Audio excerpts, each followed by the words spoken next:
ご視聴ありがとうございます。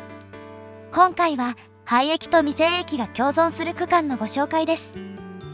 そこそこ有名な未成駅とわずか3日で廃止された駅を解説します。駅設置計画が消えた理由と廃駅が果たした大きな役目、大小さまざまな駅の共通点に注目です。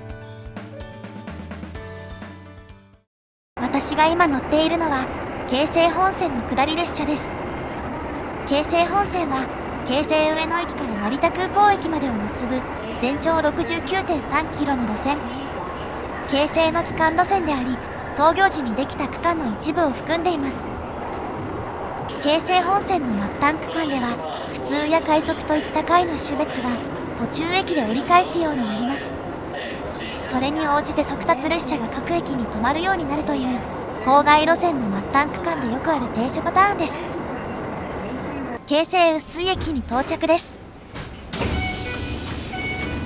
私が乗っている普通列車はこの駅が終点です。京成上野駅では日中おおむね10分間隔だった普通列車は途中駅で折り返しており、この駅では40分間隔にまで本数が減ります。ここから下り方面は日中の普通列車はなく、各駅に止まる快速とここには止まらない特急、快速特急だけになります。日中の普通列車は下り寄りにある引き上げ線で折り返しますが、この列車は別の駅まで改装されます。どうせなら乗せてほしいだけになんだかもったいないところです。隣の番線に次の列車がやってくるようなことはなく、降りたホームで待たなければいけないです。この駅は線路2本、ホーム2つの構造です。外側に線路を1本ずつ増やせますが、未だに増えないままです。こうした特徴も今回の話に関わってきます。次は京成桜。京成桜です。次の下り快速、成田空港行きに乗ります。碓水を出てしばらくすると線路脇の住宅がなくなり、右には森、左には田んぼなどが広がります。次の京成桜駅までは 5.3 キロ。これは京成本線で最も長い駅間距離です。2つ目のカーブを曲がると右側だけに住宅が現れます。そしてここで上り線の脇の柵が広がります。京成碓水、京成桜の両駅の大体真ん中にあるこの駅、線路脇にはロータリーのような土地もあります。そう、これこそが今回ご紹介する駅の一つ、江原台駅です。この駅は未成駅であり、開業しなかったので駅名はありませんが、周辺の地名を取って江原台駅と呼ばれることが多いです。一方、住宅は700メートルほどで途切れ、再び崖の横を進みます。ただしこの区間には廃駅があったらしき痕跡は見られないです。廃止されてから時間が経ち、痕跡が薄れたのもありそうですが、それだけではありません。これまでの車窓のどこにその廃駅があるのか気づいた方はいるでしょうか。京成桜駅に到着です。日中の快速のうち 1,2 本がこの駅止まりになり、各駅に止まる列車は1時間あたり3本ほどにまで減ります。さらにここから先では特急が各駅に止まります。日中より朝の列車本数が少ないこともあります。快速特急はここから下り方面にも通過駅があるので、ここで待ち合わせをします。追い越される快速は成田空港まで行くのに対し、追い越す快速特急はその手前の成田が終点というちょっと不便なダイヤです。ここには京成碓水のような折り返し線はなく、そして桜止まりの列車は下り本線を塞いで折り返します。勾配も結構きつく、速度のコントロールが難しそうな場所です。廃線の都合上、折り返し列車は上り3番線に到着します。これもまた今回の話に関わってくる内容です。駅の外に出ます。およそ2キロ弱のところには JR の桜駅があり、両駅を結ぶ路線のほか複数のバス路線があります。江原台駅の近くには名前が同じバス停があり、1時間あたり1本から3本ほどバスが出ています。ただし運行する会社や行き先がばらけているので、乗り間違いには注意が必要です。駅前ロータリーを抜けて右に曲がり、街道を西に進みます。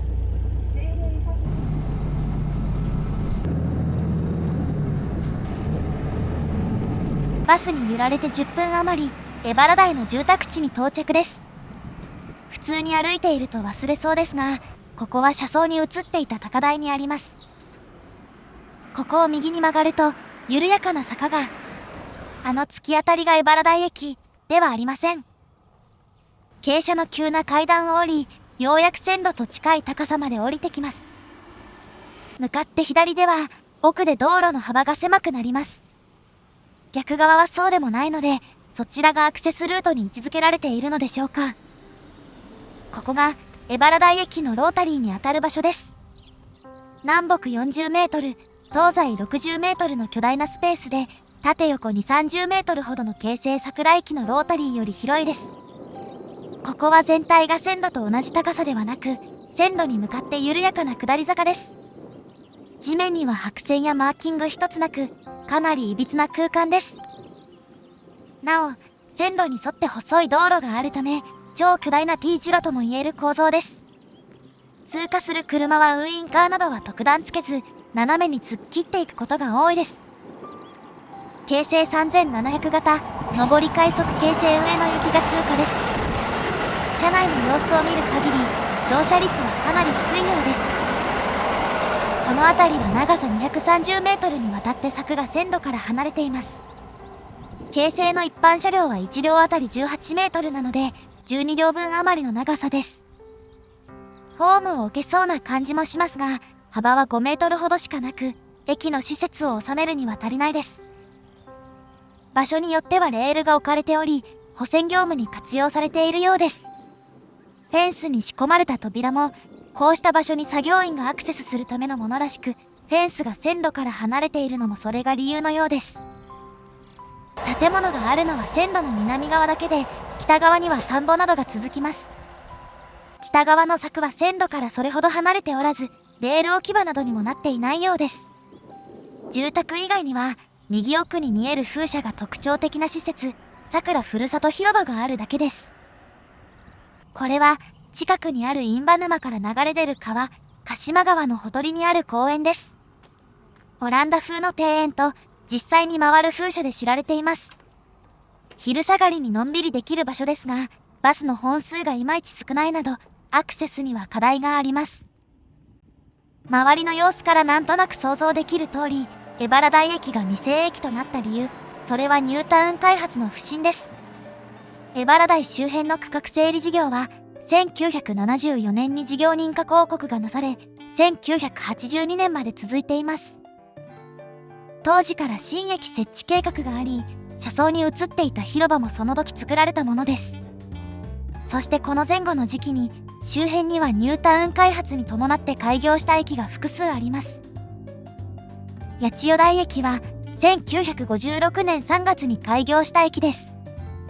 八千代の名前は比較的新しく、54年に2つの村が合併した時に公募で選ばれたものです。翌年には日本初の大規模団地、八千代台団地の建設が始まり、67年には南側に別の団地が建設され、人口が大きく増えました。勝田台駅は68年に開業した駅です。まず駅の南側に団地が造成されて発展し、96年には東洋高速線との乗り換え駅になっています。ユーカリが丘駅は82年の開業です。駅の北側に広がる町は、不動産会社のヤママンが開発したもので、ヤママン自らユーカリが丘線を建設し、地域交通を担っています。江原台の隣の京成碓井駅は、1926年に開業しています。成田街道の宿場町だった碓井、開業当時の駅は街道の北側、今より600メートル下り寄りにありました。78年に現在地に移転し、周囲の開発が進んだことで乗降客数も増えました。全面展望に移っていたあの踏切の先が、かつて駅があった場所です。逆隣の京成桜も1926年に開業しています。元の駅は曲線上にあり、そのままでは拡張するときに不便なため、62年に駅が北寄りに移転し、8両編成も止まれるまっすぐな場所を確保しています。下り寄りにある神津の森駅は、1994年に開業した、この辺りで最も新しい駅です。駅の開業、そして周囲の造成に先立って経路が変更されています。これらの駅には普通列車と速達列車の乗り継ぎができるようホーム2つ、線路4本で計画されたものがあります。ただしユーカリが丘駅の上り対比線の使用が始まったのは開業から10年以上後、96年のことです。朝ラッシュの上り速達列車が普通を追い抜くために建設されたため、対比線は上り線だけにあります。日中は追い越しや待ち合わせなどもありません。また京成碓井駅も将来2面4線にできるようホームの両側に線路を敷くスペースがありますが、序盤で触れた通りこれらは活用されないまま残っています。駅の乗降客数が増えなかったこともあり、拡張余地のある設備の中には生かされないものも残りました。京成桜駅での折り返しも運転士が8両編成の最後尾から先頭まで移動するので結構時間がかかります。本線を長時間塞いで折り返しができるのはこの辺りの本数の少なさ、需要の小ささを示しています。江原台の周辺はそれらより宅地開発に適した平地が少ないのが特徴です。京成本線が碓井と桜を直線的に結んでいないのは崖地を避けつつ北側の印旛沼を避けたからです。また線路の北側は印旛沼のエリアに重なり開発がそもそも難しいです。以前は桜市の総合開発計画にも含まれていましたが、すでに削除されています。江原台駅には設置構想があっただけで開業することはありませんでした。この区間にあった廃駅はまた別のところにあります。それがここから東に1キロほどの場所です。相変わらず田んぼしかない線路沿いを歩きます。カーブを曲がったところで次の踏切に突き当たります。何の変哲もない小さな踏切。その両側には車窓にも映っていた線路が続いています。ここは京成桜駅からおよそ 1.8 キロの場所です。その近さに加え、民家は主に少し離れた街道沿いにあり、人口密度はあえて駅を作るほど高くないです。ここに駅を作った理由は、ここを通る車両のうち、あの車両が深く関わっています。そう、都営浅草線で運用される5500型です。ここにあった廃駅と浅草線の関係とは一体何なのでしょうか。都営浅草線は青砥駅で京成本線から分岐する押上線と押上駅で接続し、西馬込まで伸びる地下鉄です。途中の泉岳寺で京急線と接続し、これら3社を直通する列車が大量にあります。京成線と浅草線の直通が始まったのは1960年12月。地下鉄と郊外路線の直通運転はこれが最初でした。ところがその直通運転にあたりある難題が持ち上がります。それがレール同士の間隔、期間。京成と京急では期間が違ったのです。京成は後の東京市電との直通を目論んで 1372mm を採用し、浅草線直通前までそのままでした。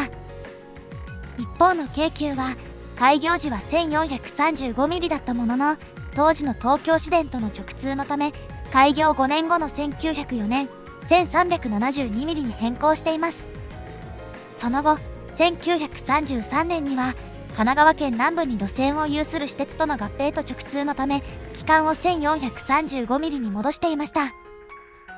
両者の差は 6.2 センチですが、これでは直通運転ができないため3社が協議をした結果、浅草線は 1435mm で建設されることになり、京成がそれに合わせることになりました。国内では 1435mm が圧倒的に多数派なため、そちらに合わせた方が後々便利なこと、そしてレールを改修すると車両の改造も必要で、京成の方が京急より車両数が少なかったこと、京急に3回目の回帰を要求するのは忍びなかったなどの要因もあるといいます。これに伴い、期間を変える工事、回帰工事が計画されました。レールを外して場所を移動し、ポイントがあれば作り替え、車両も改造する大規模な工事だけに一晩では終わりません。そのため全線を11の工区に分け、1959年10月9日の終電後から12月2日の終電後にかけて、おおむね3日から7日おきに工事する計画になりました。下り方面から工事を進めているのは、複雑な作りの駅が少ないところから始めることで、作業員の熟練度を上げるためです。複雑な配線の駅を含む工区は距離を短くしたため、工区によって距離はバラバラです。また、京成上野と日暮里の間は地下区間が多いからか、上下線で工区が分けられているため、厳密には12工区あります。列車は止めないこととされたため、工事は工区ごとに終電から翌日の始発までに済ませる段取りになり、開期前と開期後の区間をスムーズに乗り継げるように配慮されました。この工事のポイントがこれら6つ。1956年の後半から連日会議を開き、資材や作業員の確保、工事中のダイヤ、車両を改造する施設などについて検討が加えられました。工事に先立ち、高砂車庫や実際の営業線で回帰のテストが行われています。59年8月には、子会社の新京成電鉄の全線が 1435mm に回帰され、ノウハウの蓄積に役立っています。10月1日には特急と急行が、10日には当時あった準急の運転も休止され、工事期間中は全て普通列車になりました。期間中は所要時間が大幅に伸び、変則ダイヤになることから、各駅や車内での掲示やアナウンス、およそ40万枚に及ぶチラシの配布など、あらゆる手が使われました。工事区間にはおよそ16メートルおきに100ワットの電灯がつけられ、線路を明るく照らしたと言われます。そして第1工区が完了した10月10日、新型の3050型の運行が始まりました。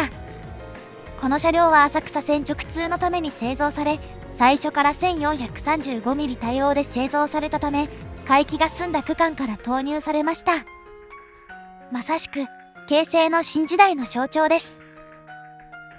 工区の境は基本的に既存の駅でしたが、当時京成桜と京成碓水の間はおよそ 5.9 キロあり、適切な工区の境が設定できず、仮設の駅が乗り継ぎのためだけに作られました。